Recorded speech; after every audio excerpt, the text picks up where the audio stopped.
Si toi non plus, t'as jamais vraiment compris ce que t'est un cortado, un mocha, un cold brew ou un chai latte, t'es sur la bonne vidéo. Parce que je sais pas vous, mais la première fois que je suis entrée dans un coffee shop, j'ai passé 1 heure à essayer de comprendre la carte. C'est quoi un dirty oat chai latte? C'est la deuxième partie de mon guide de survie dans un coffee shop. Dans la première partie, je vous ai expliqué la différence entre les boissons les plus connues, latte, cappuccino, flat white. Et aujourd'hui, on passe au niveau supérieur, donc n'hésite pas à enregistrer la vidéo pour la retrouver la prochaine fois que tu paniques. On commence avec le cortado. Le mot cortado vient de l'espagnol cortar, qui signifie couper. En effet, c'est un espresso qui est coupé avec un peu de lait chauffé et moussé. En gros, c'est l'équivalent de ce qu'on appelle en France un café noisette et en Italie un macchiato. Ensuite, vous avez peut-être déjà entendu parler du cold brew, qui signifie infusion à froid en anglais. Cette méthode consiste à laisser infuser des grains de café moulus assez grossièrement dans de l'eau à température ambiante pendant 12 à 24 heures. L'eau infusée est ensuite filtrée puis conservée au frais. Et cette méthode d'infusion lente à froid permet de développer des arômes très différents de l'espresso avec moins d'acidité et plus de rondeur.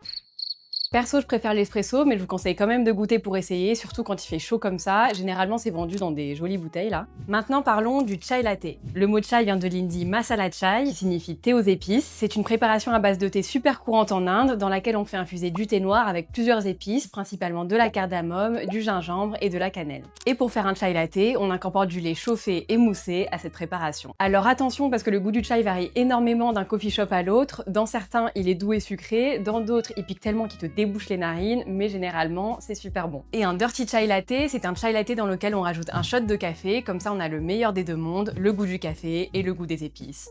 C'est génial.